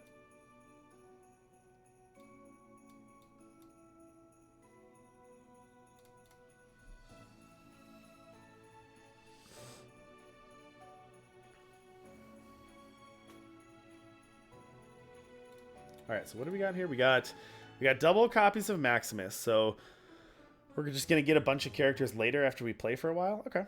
We didn't lose, so Ace of Hearts doesn't do anything there. Put Fairy Dragon here. We have no treasures, though. I don't really want Space Ranger Woody. That's in this deck. We should take that out. Oh, I guess I have that because we were Thing in the Ice, so I put a toy package in there. What was that? Thank you. I appreciate it. I think they are great changes, too.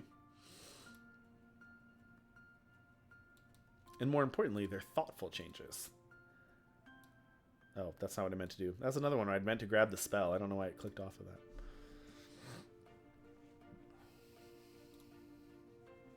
This is KO enemies, right? Yeah. Alright, we can take Boom Willow here. Some of this. Which is better? That's better there. Blackbeard's Parrot's a little bigger. Let's go there. Let's do it that way.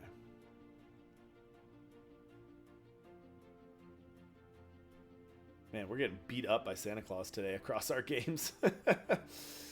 Not a good... Yuck, you're giving me your Santa Claus luck today. Not great.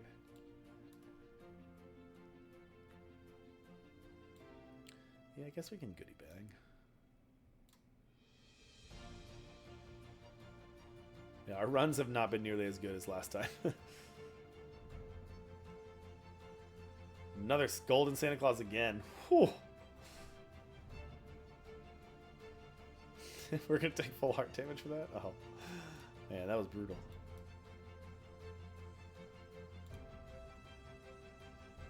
Do I not get two of those? Oh, it like delayed my bonus shop? Am I going to get another one here?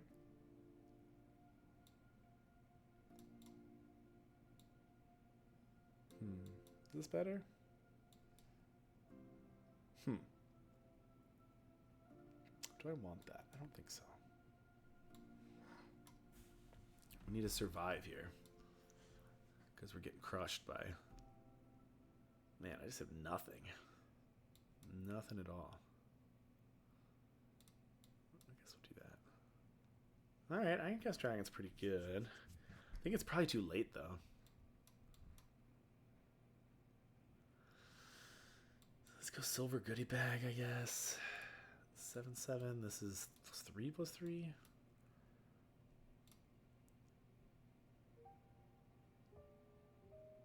Stag here is OP. Funny story about Artemis.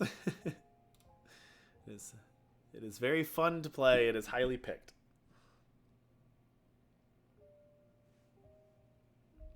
Yeah, thank you. I agree. It is interesting mechanic for sure. That was another one where the silvers and golds kind of being the way we did it with bonus shops and sort of stacking on each other, and not having space on your board and just becoming, there's one copy of everything. And because that's actually, if you think about other games, that's actually kind of unique. Like usually when you get a double, it either like you put it in your hand or it goes on your board and you have two of them.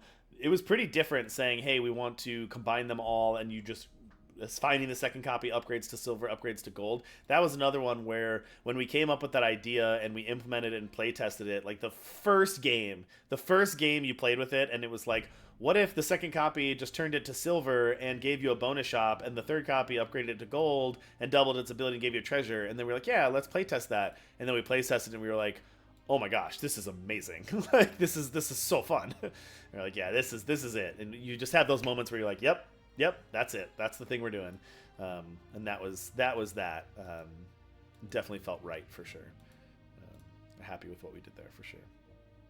But yeah, I'm really happy. Like that's another one. This is definitely not a beat up on SBB stream for sure. But that was another one where as soon as we did that, it was like, yes, getting your silvers and golds to upgrade themselves instead of having multiple copies that you need to combine your board is way better. If we could do that on SBB over again, we would. Like that is much better than how doubles and triples worked before.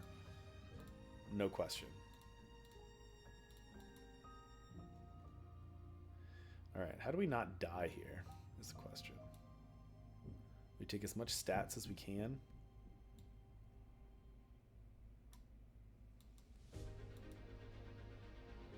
Do that.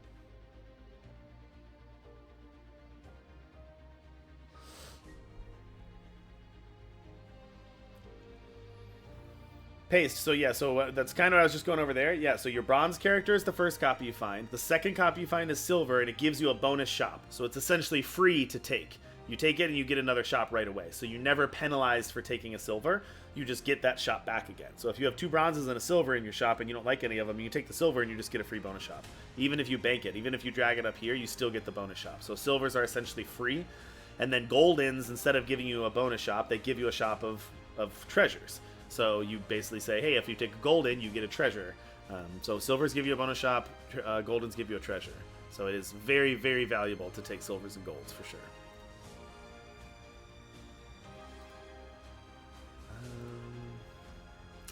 I want Hand of Midas, but this, like, I'm a little worried about stats. Like, I kind of just want to get big stats, in which case one of these two would be better.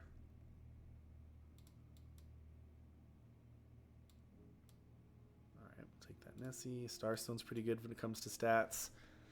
I'm kind of thinking a little short term here, just trying to make sure that I can survive. Ooh, villains. Oh, I wish these were villains. They're not. So KO Star does literally nothing. All right, now we'll take Hand of Midas, although I'm pretty happy with my golden board here. Yep, for sure. This is interesting. Golden Titania is probably better than Tin Mint. Hey, so normally I would just slam Tin Mint here and get my shot, but I don't think so. I think it's Titania. Now the question is, do we play it onto the board over, like... If we put it here... We don't have heroes either.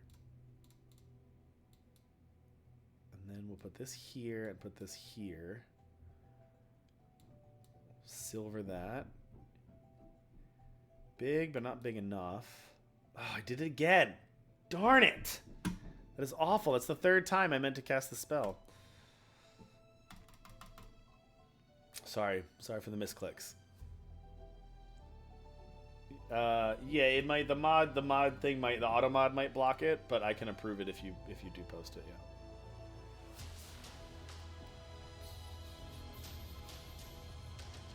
Should be able to override that though, I think. Hold on, let me...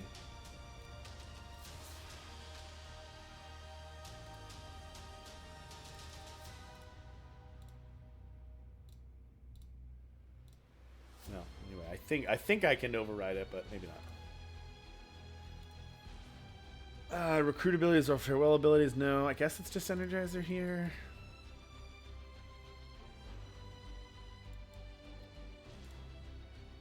My stats might be big enough now with the Goldens and the Starstone and these legendary treasures that we got. This is kind of a comeback, honestly. If you remember how crushed we were getting at the beginning. A little bit of a comeback here. Get a rare treasure. We don't really have any hunts. I don't really want to cast up my captain's ability. I mean, all of these are bad for us. The game's not going to go long enough for this. Guess we could try it, but it's not going to go long enough for it. G-Man. Ooh, chip? Yeah, of course, White Falcon. No worries.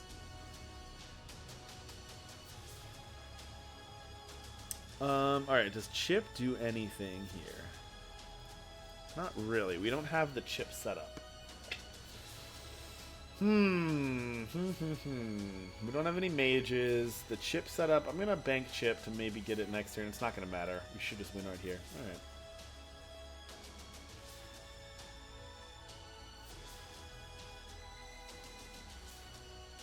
Alright, do we have any set 2 art that was not posted? We unlocked a Morgan Le Fay for Thing in the Ice. Pretty nice. Let me see if there's any other set 2 arts I can share. Let's see. While I'm getting that, does anybody have any questions? We went over Gen Con. We went over the roadmap.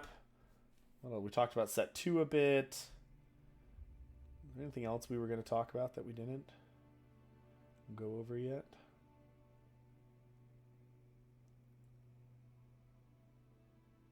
Steam released. Yeah, Steam has been good. We talked about that a little bit. There was a little bug that we fixed, but Steam is good. Steam has been nice. There's a little bit of a catch-22 with Steam, which is kind of funny. Designing the game to be mobile first is really funny because I am very, very confident that most people will play this game on mobile. But most people also find the games that they play from recommending them from friends or watching them on Twitch streamers or getting referred to them by quote-unquote serious gamers, you know, people in the gaming sphere. And people in the gaming sphere want to play the game on PC. So it's really interesting because it's like, yeah, you'll have somebody who eventually will play the game on mobile, but isn't going to download it on their own until they get referred to it by someone in the gaming sphere, and the person in the gaming sphere wants to play it on Steam. So you need to release the game on Steam so that the individual in the gaming sphere can play it on Steam, share how good the game is to the other person, who then sees that person and says, oh, that game's awesome. Oh, it's on mobile? Well, I'll just play it on my phone. Or yeah, I'll download it on Steam, and then I'll also download my phone to go on the go, which will then eventually play on mobile. So it's kind of a funny catch-22 in there. Like, if you tried to just go mobile, we'd have a hard time getting to new players, but we're going to go through Steam to get people to play the game and fall in love with the game, and then people will download it on mobile. So it's just a weird, funny thing how that works, but that's one of the big reasons it was so important to get Steam good and Steam launched, was so that the people in the gaming sphere, your streamers, your hardcore players, your Magic players, your people who love games, can play it in their home where they want to play it, and then play it on the go as well and share that. So I don't know if that makes sense, but it is pretty interesting. Yeah.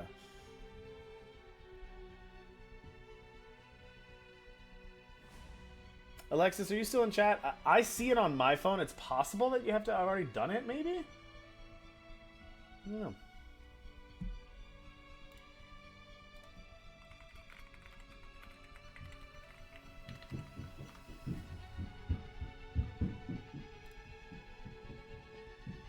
Why is Ninja in Training a toy? Ninja in Training is a Teenage Mutant Ninja Turtle. He's a toy. We grew up playing with the Ninja Turtle figurines. So he's a little Ninja Turtle action figure. Let me see if I have any good ones. Did we release the Yeah, I think so.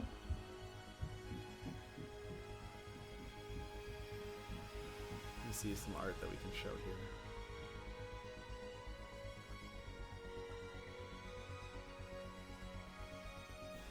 we haven't shown Slappy yet. Slappy's kind of funny.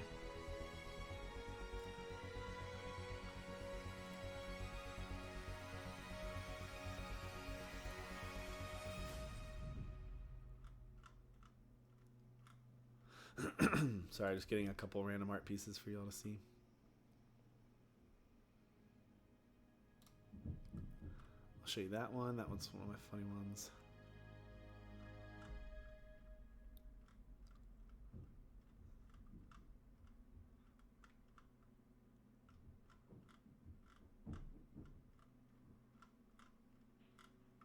Let me get like one more. Yeah, that's a good one.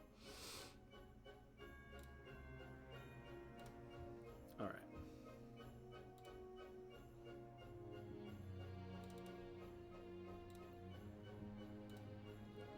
All right, so we'll start off with a new card called Slappy. So if you like your chip on the ship, we've got Chip in the Ship playing some tetherball. I don't know if this is final render now. We might get a polish pass on this, but I don't mind showing it just because it's funny. So this is our new tetherball toy character Slappy getting slapped around by the chip on the ship. This one was kind of a hard art description to write for the art team. There's a couple back and forths on it, but I think we came to a fun place of does he look like he's enjoying getting slapped around but also getting hit in the face? And it's actually kind of funny. One thing you wouldn't think about is like drawing a rope for a tetherball that has to kind of look like it's connected but also being taut at the top, because like that's how tetherball works. It has to be taut. It's a little bit more challenging than you'd think. But yeah, I like this chip on the ship slapping him. This is Slappy. You can slap him around. All right, let's get one of my favorite pieces. So this is Frank and Barry. You can see our two best friends here, our two cereal guys, Frank and Barry. And Barry is eating a cereal, and Frank doesn't know where his arm went. Barry's using it as a spoon. So I like our buddies here, Frank and Barry. And then lastly, we've got one of our most popular pieces from the weekend. I'll zoom in on this a little bit more. There's Jaws. This is a really good piece. I love this piece.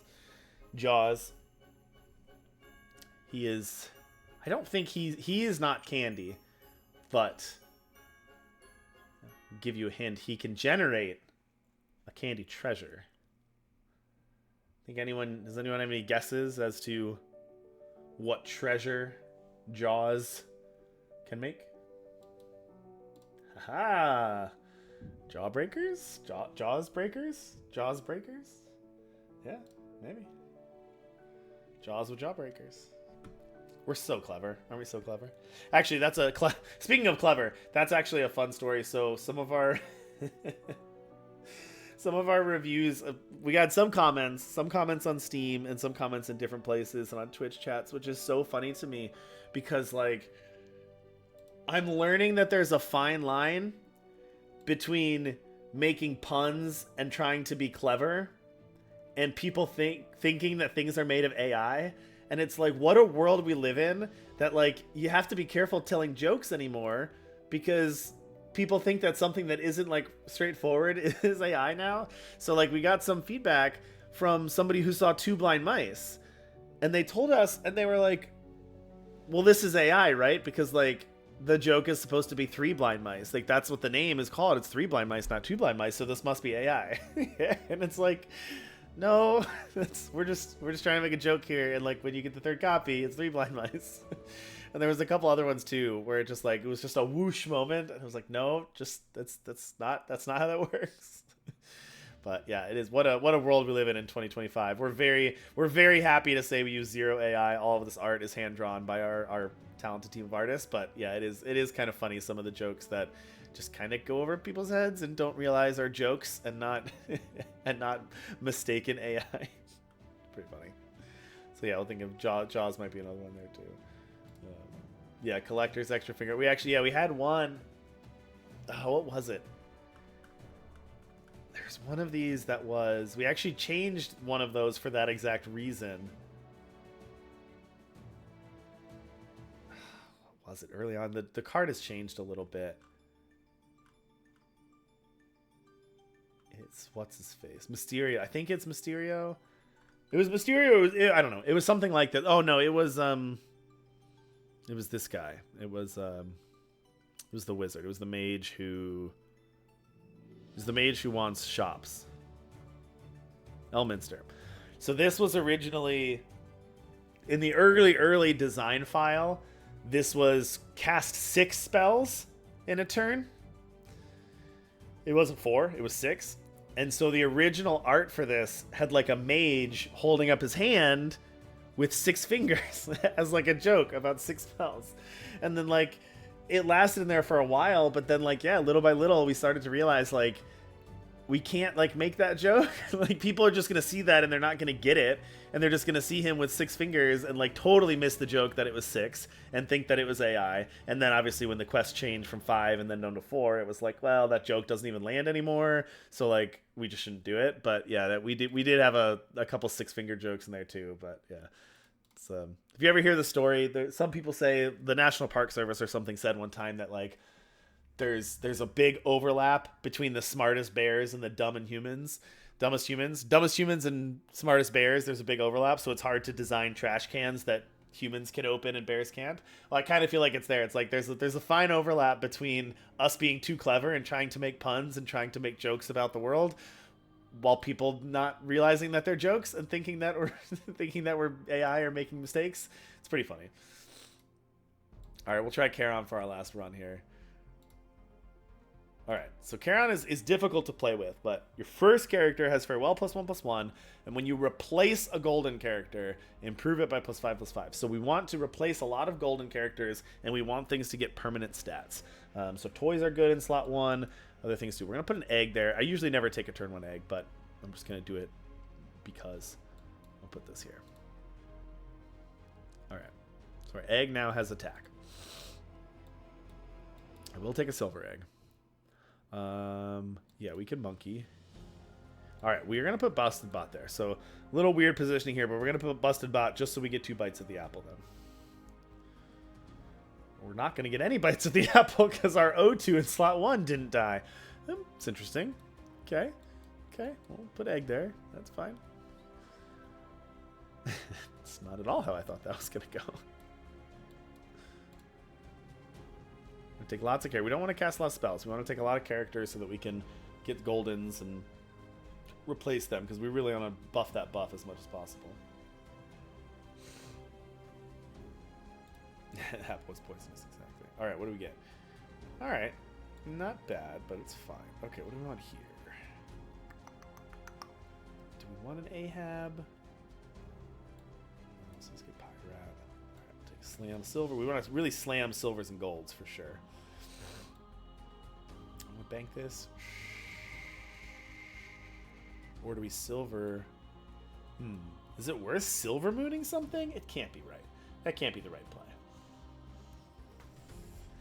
Can it? I don't think so.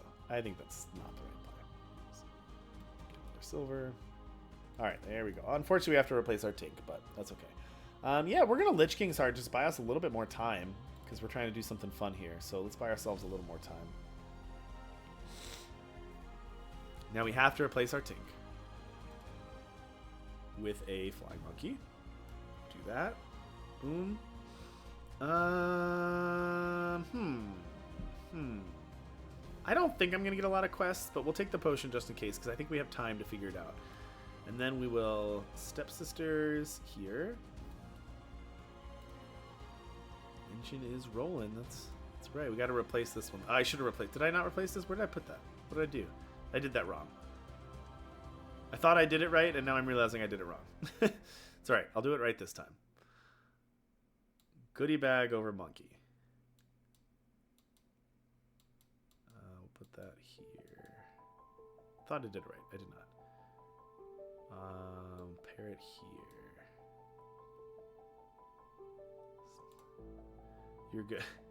You're good. Yeah, goodie bag is huge there. That's gonna be great for us. Goodie bag dies, get buffed.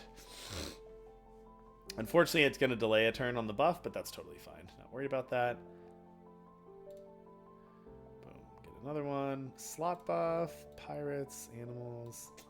None of these are great.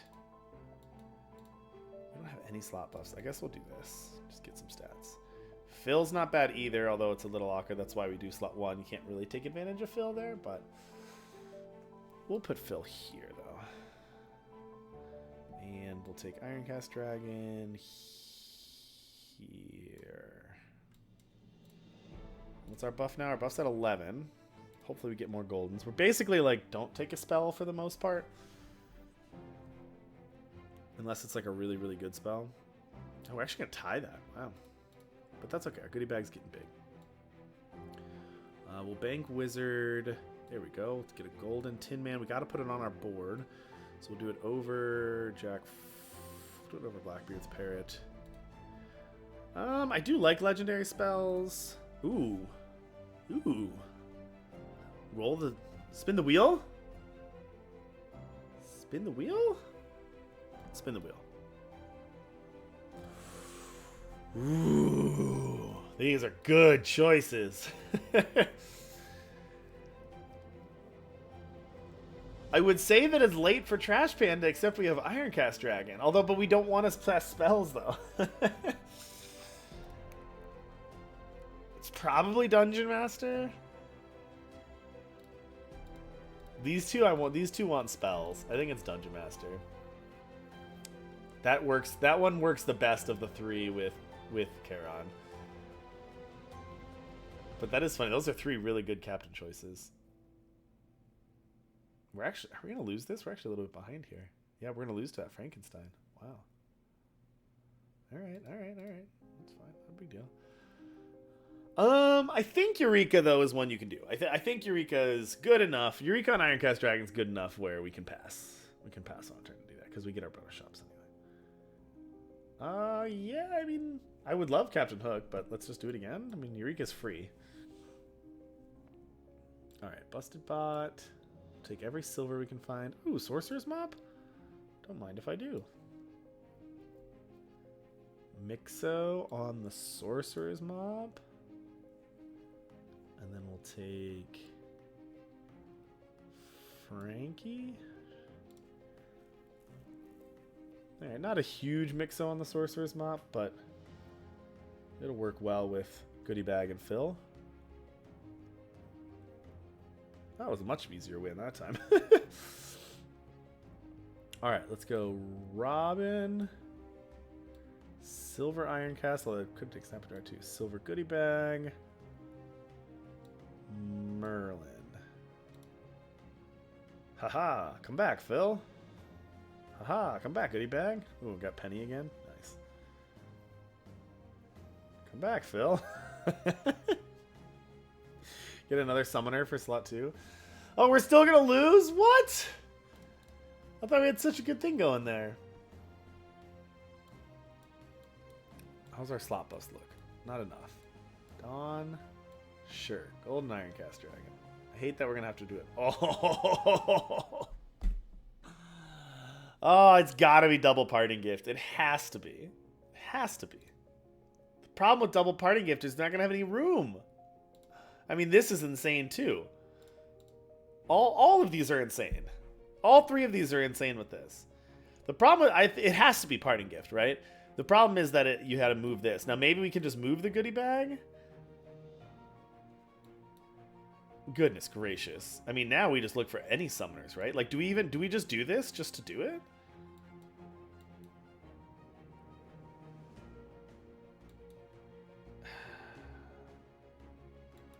Yeah, let's give it a couple more stats and then move it, maybe.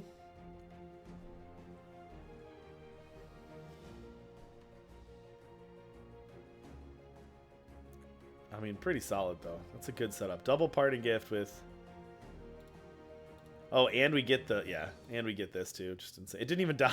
Yeah, it didn't even die. That's funny. I mean, this is pretty good, too, now that we have triple farewells.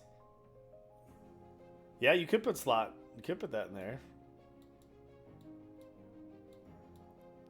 A lot of good things going. Oh, I should have replaced the gold. Sorry. My bad, my bad. We're not replacing that one, though. That gold is staying.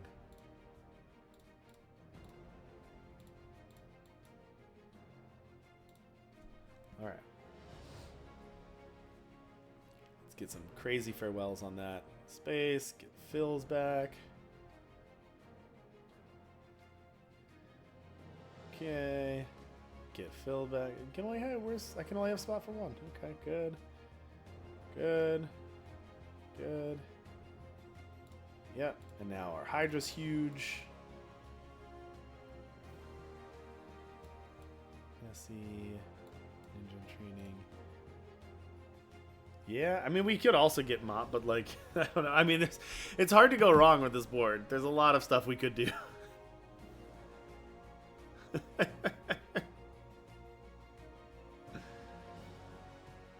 I mean, to a certain extent, but it also works plenty fine with Parney Gift too. Yeah, I'm just gonna, don't even need to do this, but why not? Do it just to do it. Although I guess Goodie Bag can't summon Penny anymore, but that's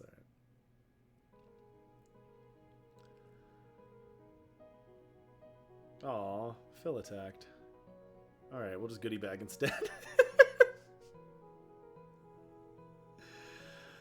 Oh, that was a good one. That was a good one to end on. Triple Parting Gift, Snapping Hydra, Goodie Bag, Sorcerer's Mop, Charon. That was up to plus 26, plus 26, but then it was tripled each time. Woo! Alright. Got Giving Tree for Charon. And we got Thunder of Dragons and Jelly Roger. That was a good one. That was a fun one to end on. Alright. Well, thanks, everyone. Thank you for hanging out. Hopefully you enjoyed this dev stream. I hope everybody had a good time. Hopefully you learned, got to catch up on some Gen Con stuff. We went over the roadmap. Hopefully I answered all your questions to a satisfactory manner. Next good thing we got going, like I said, we got a couple patches we want to do here. We want to get some things fixed up. But yeah, live lobbies and tournaments, man. That's what's coming up soon. Live lobbies and tournaments. That's where we're going with this. So, all right, we are going to finish up our dev stream for today. Thank you, everybody, so much. Yeah, we're gonna do a quick raid to Mr. Fruit. So, actually, you know what? Let's do one more giveaway before we do that. So, we got about 1 minute here. I'm gonna set a timer for 2 minutes. If you would like to be, we're gonna 2 minutes. If you would like to get a drawing for 500 gems, type the word gems in chat, and I will do a random generator. 2 minutes going now. Meanwhile, while we're waiting for those 2 minutes, I will tell you my favorite captains. My favorite captains are Dragon Mother. I'd like us to remove this transform text on Dragon Mother just because I think it confuses people. I think people see this transform a character and then they're like, oh man, I'm supposed to transform stuff? This is a transform captain? And it's like, no. This is a turn 2 egg captain. That's all that matters. It's a turn 2 egg captain. This transform text is just gravy. Getting a free egg, a bonus egg on turn 2 is insane. That's all that matters. Don't worry about the transform text. I think Dragon Mother is awesome. One of my favorites. I like Dungeon Master too because it can help you. You know, you pair that up with a lucky chest or a potion of treasure finding or something, and you can get some cool treasures, which I love getting bonus treasures. Lightning Thief, new one is really fun. Lightning Thief is cool. I love that it makes you think of things on a different axis. Makes you think about like capturing spells and treasures and ordering stuff is fun. Princess Animal and Lamppost are both just my jam. Lamppost is great. Princess Animal is probably going to change slightly because it's, as we talked about, set 2, your animals are all character types. All of your animals becoming candy from turn 1 is probably too busted, so this will probably change slightly. Mr. Lamppost is super fun. I love the signpost, Lamppost. Haha, get it? Signpost, because you pick a character and it's a signpost character. It's your Lamppost character. That's pretty fun. Skip is obviously great. Thing in the Ice is really fun. I love the idea of like you have to try to lose your first 2 matches to try to maximize it, and then of course Trash Panda is just like great. Most underrated captain. It was Dragon Mother for a while. I think people very underestimate Dragon Mother. Dragon Mother is very good. Getting a turn 2 egg is really, really good. I think Dragon Mother is probably it. But I will say that in the running for most underrated captain is Zagreus. I've seen a lot of people say they don't like Zagreus or they're not sure how to use his ability. Zagreus is great. Like, just, I think it's underrated how often just like, hey, you do well. Oh, you lost a battle, now here's a free rare treasure, a free epic treasure is insane. Like, I've played so many games where I'm just like behind and then I hit something and it's like, oh, okay, now I get double farewells and now I just completely take over the lobby. So I think Zagreus is quite good too. Okay, let's see. We got 1, 2, 3, 4, 5, 6, 7, 8, 9, 10. All right, that's time up. So we're going to go those 10 people in that order. Pick a random number between 1 and 10. It is 9. That is... Oh, Zeta, you already won. Zeta, you already won. I'm disqualifying you. I already gave you gems. Pass it on to the next person. A Fry, you are the next person. You are number 9. So A Fry, I'll give you some gems. I can't whisper them to you here on Twitch because of some weird two-factor authentication. A Fry, are you in the Discord by chance? It would be a lot easier if you were. If you're in the Discord, I can send you there. Okay, A Fry. Well, actually, I'll wait for A Fry to answer before I quit because if not, I should get that figured out.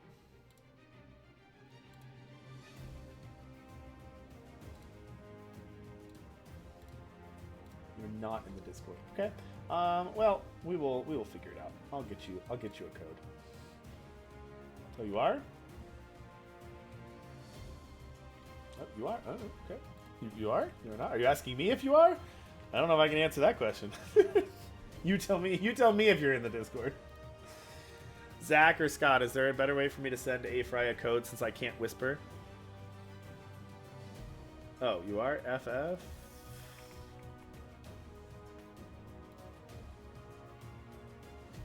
We'll figure it out.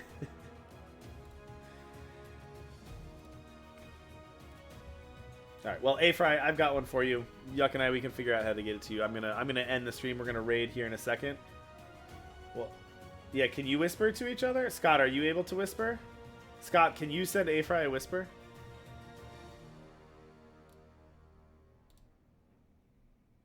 Here, give me one sec.